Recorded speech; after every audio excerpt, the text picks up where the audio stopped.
एक बहुत प्रसिद्ध संत हुए रैदास जी, संत रैदास जी। उन्होंने एक अद्भुत बात कही, जन्म जात मत पूछिए का जात अरुपात, रैदास दास प्रभु के को न जात कुजात। देखो वर्तमान समय में इस देश में कैंसर से बड़ी अगर कोई बीमारी है तो वो है जातिवाद। इस देश को तोड़ने की सबसे बड़ी अगर कोई बीमारी है वो है जातिवाद। इस देश को खत्म करने के लिए दूसरा नया पाकिस्तान जन्म देने के लिए अगर यदि कोई बीमारी है तो वो है जातिवाद। इस देश की उन्नति को रोकना है तो वो है जातिवाद। इस देश का उत्थान रोकना है वो है जातिवाद। इस देश में लगातार दंगे करवा करके नेताओं को अपने पेट भरने हैं जातियों के नाम पर तो वो है जातिवाद। इस देश में हिंदू से लड़वाना है तो उसका सॉफ्ट उपाय है जातिवाद। इस देश में हिंदुओं को एकजुट यदि नहीं होने देना है तो उसका उपाय है जातिवाद। बल्कि भैया हमारा सनातन धर्म कहता, हमारे आदि जगत गुरु रामानंदाचार्य भगवान, पूज्य श्री रामानंदाचार्य भगवान कहते हैं,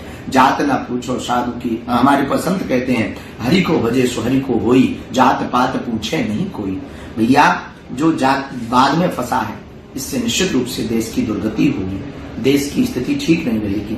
इटावा की घटना घोर निंदनीय है, सिखा चोटी काटना ये भी निंदनीय है हमारी। लेकिन दूसरी सबसे बड़ी बात हम इस पे ये कहना चाह रहे हैं, उससे बड़ी निंदा की बात यह है जो उस घटना में घी डाल रहे हैं, विवाद बढ़ा है संवाद की वजह। यदि दो भाई आपस में लड़ रहे हैं तो उसको सुलझाने का कार्य करना चाहिए। महाराज जी, जिस तरीके से कुछ पार्टियां हैं जैसे अखिलेश जी, उन्होंने भी कहा कि 50 लाख टेबल के अंदर से लेते, और ये पार्टियां तो जातिगत राजनीति पे चल चलती है। हम भैया राजनीति पे कोई बयान देते नहीं, कोई हम पर यदि देता रहे भगवान की इच्छा मान लेते हैं, हनुमान जी की इच्छा है, हम तो अपना कार्य सतत करते हैं। अखिलेश यादव जी के बयान को किस तरीके से देखते हैं आप? अंडर टेबल 50 लाख अपनी बातें हैं, सबके अपने अपने विचार हैं, जो जैसा जाकी रही भावना जैसी, प्रभु ने तो देखी तीन तैसी। हिंदुत्व को हिंदुओं से कितना खतरा है महाराज, क्या समझ? जितना पानी में नाव को खतरा सुराग से है उतना हिंदुत्व को हिंदुओं से खतरा है। जितना पाकिस्तान में हिंदुओं से पाकिस्तान वालों को खतरा है उतना ही हिंदुओं के दो व्यवहार सेक्युलरिज्म की पीड़ा से हिंदुत्व को खतरा है। देश में अभी बहुत विचित्र स्थिति है। इस देश को तोड़ने के लिए नई प्रकार की नीतियां अपनाई जा रही, जातिवाद की नीतियां, जिस कारण से पूरे देश में एक नया माहौल खराब। विगत 10 दिनों से आप देखो मीडिया पर सिर्फ एक ही न्यूज चल रही है और कुछ लोग इसी में अपनी अपनी तरह तरह की बातें प्रस्तुत करके और दो फाड़ कर रहे हैं हिंदुत्व को। सब हमारे अपने हैं, सनातन धर्म हमारा अपना है, ये देश हमारा अपना है। हम देश के लिए क्यों ना जिए, हम सनातन के लिए क्यों ना जिए, हम क्यों जातिवाद में पड़े, हम इस देश के लिए कार्य क्यों ना करें। हम भैया जातवाद से ऊपर उठकर, भाषावाद से ऊपर उठकर, क्षेत्रवाद से ऊपर उठकर राष्ट्रवाद पर कार्य क्यों ना करें। हमारा भारत भी अमेरिका की तरह, हमारा भारत भी न्यूजीलैंड की तरह, हमारा भारत भी ऑस्ट्रेलिया की तरह संपन्न हो। भारत को भव्य और संपन्न बनाने के लिए जातवाद नहीं राष्ट्रवाद जरूरी। आपके इस हिंदुत्व का जो झंडा आपने उठा के लगाया, जात पात खत्म करने की बात है, उत्तर प्रदेश में 2027 में चुनाव है, बिहार में चुनाव, इससे कितना नुकसान पड़ेगा पार्टियों पे? जब तक जातिगत रूप में इस देश की स्थितियां रहेंगी तब तक हमें नहीं लगता कि कहीं का डेवलपमेंट हो पाएगा। जातियों में केवल एक वर्ग का भला होगा और यदि हम राष्ट्र की बात करेंगे तो पूरे देश के नागरिकों का भला होगा। हम चुनाव में तो कुछ खास बोलते नहीं क्योंकि हमारा रास्ता सबको एक करने का है, हमारा रास्ता तोड़ने का नहीं जोड़ने का। हम किसी एक पार्टी के नहीं, सब पार्टी के हैं। हमारा कोई एक नेता नहीं, हमारे लिए सब प्रिय है। साधु के लिए तो सब प्रिय होते हैं। तो जो आगामी चुनाव है उनमें हम यही कहेंगे, आप सब सजग रहें, सावधान रहें, हम राष्ट्रवाद के प्रति समर्पित हैं। महाराज, कांवड़ यात्रा को लेकर बयानबाजी कर रहा है मौलाना की कांवड़िया मांस लेते हैं, शराब पीते हैं, हुड़दंग करते हैं, इसको किस तरीके से आप देखते हैं? इस बयान को लगातार वर्तमान समय में सनातन पर टीका टिप्पणी करना बड़ा सरल हो गया है, सॉफ्ट टारगेट है सनातन। कभी भी हज यात्रा पर उंगली नहीं उठाई जाती, जकात पर उंगली नहीं उठाई जाती, रोजा पर उंगली नहीं उठाई जाती। लेकिन दीपावली आएगी तो प्रदूषण होगा, होली आएगी तो पानी बर्बाद होगा, और अब कांवड़ यात्रा होगी तो तरह तरह की बातें।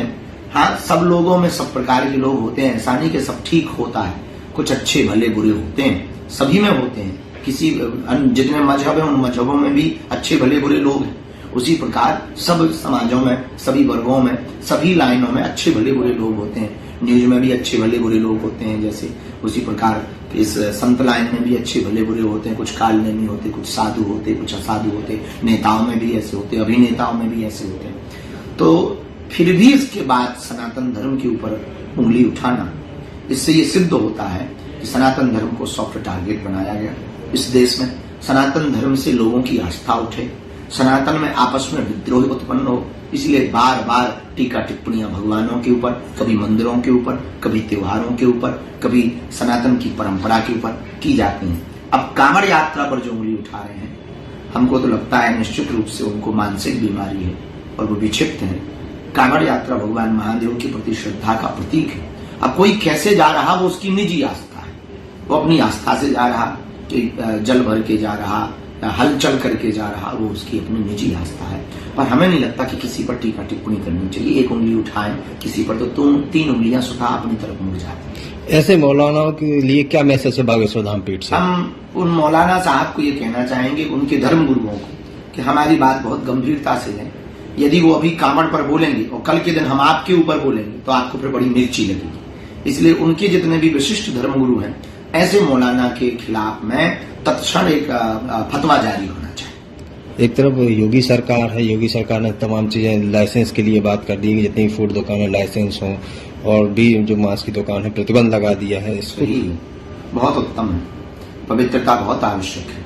और हम कांवड़ में जाने वाले लोगों को भी प्रार्थना करेंगे कि अपनी सनातन परंपरा का मजाक न उड़े, इतनी सावधानी पूर्वक चलना, किसी के हृदय को ठेस न पहुंचे, इतनी सावधानी पूर्वक अपनी आस्था को लेकर चलना, हुड़दंग मत करना, और किसी भी प्रकार से सनातन धर्म के ऊपर प्रश्न चिन्ह खड़ा ना हो गए तो बड़े सावधानी पूर्वक, बहुत गंभीरता पूर्वक, पवित्रता के साथ चलना, ताकि हमारे भगवान महादेव का मजाक का पात्र बने। एक कांवड़िया के कारण सभी कांवड़ियों के ऊपर उंगली न उठे, क्योंकि सब बुरे नहीं होते हैं। एक आध कोई बीच में अगर बुरा भी हो तो उससे भी हम प्रार्थना करेंगे कि और जगह है और यात्राएं हैं, उन यात्राओं में तुम उपद्रव कर लेना, पर कांवड़ यात्रा में उपद्रव मत करना, ताकि सनातन धर्म पर प्रश्न चिन्ह खड़ा न हो। कर्नाटक के मंत्री हैं और मल्लिकार्जुन खड़गे के बेटे हैं प्रियंक खड़गे, वो कह रहे हैं कि अगर पार्टी सत्ता में आई तो राष्ट्रीय स्वयंसेवक संघ को खत्म कर देंगे। हम इस पर कुछ कह नहीं सकते हैं, उनके सबके अपने अपने निजी एजेंडे होते हैं पार्टियों के। सनातन धर्म के लिए तो ये विषय नहीं है, हम केवल धर्म और सनातन पर वार्ता करते हैं। जिस तरीके से राष्ट्रीय स्वयंसेवक संघ काम करता है आप भी देखते हैं, तो उसको किस तरीके से? बहुत स्वीकारोक्ति के साथ जो कार्य हो रहा गांव में, गली गली में, वर्तमान में गांवों में अगर यदि कन्वर्जन पर लगाम लगी है तो उसका सबसे बड़ा श्रेय है आरएसएस को। जिस तरीके से उन्होंने हिंदुओं को बचाकर गांव में रखा, इतनी प्रशंसा की जाए उतनी कम है, और जितनी उनकी प्रशंसा की जाए उतनी तो कम है ही है, जितना उनको साधुवाद दिया जाए वो भी कम है। बहुत अद्भुत कार्य कर रहे हैं, हम उनको साधुवाद दे रहे हैं। बाकी सब पार्टियों के अपने, ऐसे लोग उसी पार्टी को खत्म करने की बात कर रहे हैं। हम क्या कहेंगे, वो उनका निजी विचार हो सकता है।